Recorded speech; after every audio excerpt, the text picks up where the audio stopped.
ನೀವು ಎಷ್ಟು ಸಕ್ಸಸ್‌ಫುಲ್ ಆಗಿದ್ರು ಕೂಡ ನಿಮ್ಮ ಒಳಗಡೆ ಒಂದು ಭಯ, ಒಂದು ಯಾವುದೋ ಒಂದು ಭಾಗ ಏನೋ ಒಂದು ಮಿಸ್ಸಿಂಗ್ ಅಂತ ಅನಿಸ್ತಾ ಇದೆಯಾ? ನೀವು ಯಾವಾಗಲಾದರೂ ನಿಮ್ಮ ಒಳಗಡೆನೇ ನನ್ಗೆ ಯಾರೂ ಪ್ರೀತಿ ಕೊಡ್ತಾ ಇಲ್ಲ, ನನಗೆ ಯಾರೂನು ಅಪ್ರಿಷಿಯೇಷನ್ ಕೊಡ್ತಾ ಇಲ್ಲ, ಯಾರೂ ಅಪ್ರಿಷಿಯೇಟ್ ಮಾಡ್ತಾ ಇಲ್ಲ, ಇಲ್ಲಾಂದ್ರೆ ನಾನು ವೇಸ್ಟ್ ಅಂತ ಅನ್ಸೋದಾಗ್ಲಿ, ನಾನು ನೋಡೋಕ್ಕೆ ಚೆನ್ನಾಗಿಲ್ಲ ಅಂತ ನಿಮ್ಮ ಒಳಗಡೆ ನಿಮ್ಗೆ ಅನ್ಸೋದಾಗ್ಲಿ, ಇಂಥದ್ದೆಲ್ಲವೂ ಕೂಡ ನೀವು ಫೇಸ್ ಮಾಡ್ತಾ ಇದ್ದೀರಾ? ನಿಮ್ಗೆ ಈಗಲೂ ಕೂಡ ಇಂಥ ಸಿಚುಯೇಷನ್ಸ್ ಎಲ್ಲನೂ ಆಗ್ತಾ ಇದೆಯಾ ನಿಮ್ಮ ಒಳಗಡೆ? ಮೇ ಬಿ ಇದಕ್ಕೆಲ್ಲ ರೀಸನ್ ನಿಮ್ಮ ಪ್ರೆಸೆಂಟ್ ಸಿಚುಯೇಷನ್ ಅಲ್ಲ. ಇದಕ್ಕೆಲ್ಲ ಒಂದು ಡೀಪ್ ನಿಮ್ಮ ಇನ್ನರ್ ಚೈಲ್ಡಲ್ಲಿರುವಂತಹ ಗಾಯ.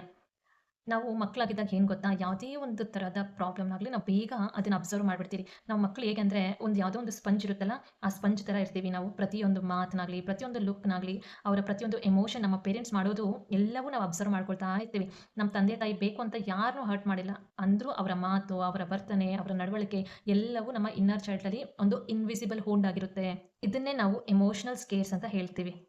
ಇದೆಲ್ಲ ಎಲ್ಲಿರುತ್ತೆ ಗೊತ್ತಾ? ಇಂಥ ಎಮೋಷನಲ್ ವೂಂಡ್ಸ್ ಎಲ್ಲ ನಮ್ಮ ಇನ್ನರ್ ಚೈಲ್ಡಲ್ಲಿ ಡೀಪ್ ಆಗಿ ಅಡಗಿ ಕೂತ್ಕೊಬಿಟ್ಟಿರುತ್ತೆ. ಏನಿದು ಎಮೋಷನಲ್ ಸ್ಕೇರ್ಸ್ ಅಂದ್ರೆ?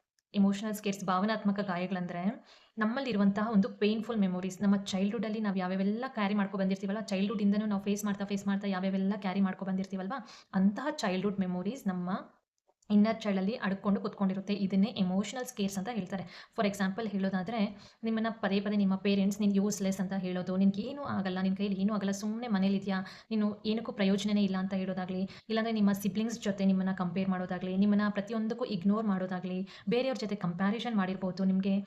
ಇಲ್ಲಾಂದ್ರೆ ನಿಮ್ಗೆ ಜೋರಾಗಿ ಹೊಡೆದ್ಬಿಟ್ಟಿರ್ತಾರೆ. ಬಟ್ ಅದಕ್ಕೆ ಏನೂ ರೀಸನ್ನೇ ಇರಲ್ಲ. ಯಾರ್ದೋ ಮೇಲೆ ಇರುವಂತಹ ಕೋಪ ನಿಮ್ಮ ಮೇಲೆ ತೀರ್ಸ್ಕೊಬಿಟ್ಟಿರ್ತಾರೆ. ಇಂತಹ ಸಿಚುಯೇಷನ್ ಏನಾದರೂ ನೀವು ಇಟ್ಕೊಂಡಿದ್ರೆ ಅದೆಲ್ಲವೂ ನಿಮ್ಮ ಒಳಗಡೆ ನಿಮ್ಮ ಸಬ್‌ಕಾನ್ಷಿಯಸ್ ಮೈಂಡ್ ಅಲ್ಲಿ ಕುತ್ಕೊಬಿಟ್ಟಿರುತ್ತೆ. ಬಿಕಾಸ್ ಆ ಟೈಮಲ್ಲಿ ನಾವು ಎಕ್ಸ್‌ಪ್ರೆಸ್ ಮಾಡ್ಕೊಳಕ್ಕಾಗಲ್ಲ. ನಮ್ಮ ಪೇರೆಂಟ್ಸ್‌ನ ನಾವು ಬೈಯಕ್ಕಾಗಲ್ಲಲ್ವಾ? ಅಂತಹ ಸಿಚುಯೇಷನ್ ನಾವು ಯಾರಿಗೂ ಹೇಳಕ್ಕಾಗ್ದಿರ ಅದು ನಮ್ಮ ಒಳಗಡೆನೇ ಒಂದು ಹೂಂಡಾಗಿ ಕನ್ವರ್ಟ್ ಆಗ್ಬಿಟ್ಟಿರುತ್ತೆ. ಇದು ಇನ್ನರ್ ಚೈಲ್ಡ್‌ನ ಒಂದು ಭಾಗ ಆಗ್ಬಿಟ್ಟಿರುತ್ತೆ. ನೀವು ಕೇಳ್ಬೋದು ನನ್ನನ್ನ, ಹೇಗೆ ಈ ಗಾಯಗಳು ಆ ಟೈಮಲ್ಲಿ ಆಗಿರುವಂತಹ ಗಾಯಗಳೆಲ್ಲ ಈ ದಿನಗಳಲ್ಲಿ ಹೇಗೆ ಎಫೆಕ್ಟ್ ಆಗುತ್ತೆ ಅಂತ ನೀವು ನಮ್ಮನ್ನ ಕೇಳ್ಬೋದು. ನಾವು ಇವಾಗ ಯಾವ್ಯಾವೆಲ್ಲ ರಿಜೆಕ್ಷನ್ಸ್ ಫೇಸ್ ಮಾಡ್ತಾ ಇರ್ತೀವಲ್ವಾ, ಯಾವುದೇ ಒಂದು ಸಿಚುಯೇಷನ್‌ನಲ್ಲಿ ರಿಜೆಕ್ಷನ್ಸ್ ಕಾನ್ಸ್ಟೆಂಟ್ ಆಗಿ ಫೇಸ್ ಮಾಡ್ತಿರ್ತೀವಲ್ಲ, it is all because of the fear. ಆ ಫಿಯರ್ ಆಫ್ ರಿಜೆಕ್ಷನ್ ಇರುತ್ತೆ. ಭಯ ಪಟ್ಕೊಂಡ್ಬಿಟ್ಟಿರ್ತೀರಾ ನೀವು. ಏನು ನಾನು ಇದರಲ್ಲಿ ಆಗ್ತೀನೋ ಇಲ್ವೋ, ಇಲ್ಲಾಂದ್ರೆ ಸಕ್ಸಸ್ ಆಗ್ತೀನೋ ಇಲ್ವೋ, ಯಾರಾದರೂ ಸೆಲೆಕ್ಟ್ ಮಾಡ್ತಾರೋ ಇಲ್ವೋ, ಇಂತಹ ರಿಜೆಕ್ಷನ್ಸ್ ಯಾವಾಗ ಬರುತ್ತೆ ಅಂದರೆ, ನಿಮ್ಮ ಇನ್ನರ್ ಚೈಲ್ಡಲ್ಲಿ ಇರುವಂತಹ ವೂಂಡ್ಸಿಂದ ನೀವು ಫಿಯರ್ ಆಫ್ ರಿಜೆಕ್ಷನಲ್ಲಿ ಇರ್ತೀರಾ. ನಿಮ್ಮ ರಿಲೇಷನ್‌ಶಿಪ್ಸಲ್ಲಿ ನಿಮಗೆ ಟ್ರಸ್ಟ್ ಇರಲ್ಲ, ನಂಬಿಕೆನೇ ಇರಲ್ಲ. ಏನೋ ಒಂದು ಡಿಫಿಕಲ್ಟಿ ಫೇಸ್ ಮಾಡ್ತಾ ಇರ್ತೀರಾ, ಆಂಕ್ಸೈಟಿಯಲ್ಲಿ ಇರ್ತೀರಾ. ಒಂದು ರಿಲೇಷನ್‌ಶಿಪ್ಪಲ್ಲಿ ಜಗಳ ಯಾಕಾಗುತ್ತೆ ಗೊತ್ತಾ? Because of all these situations. ಮತ್ತೆ ಯಾವಾಗಲೂ ಒಂದು ಅಪ್ರೂವಲ್‌ನ ಕೇಳ್ತಾ ಇರ್ತೀರಾ. ಯಾರಿಂದ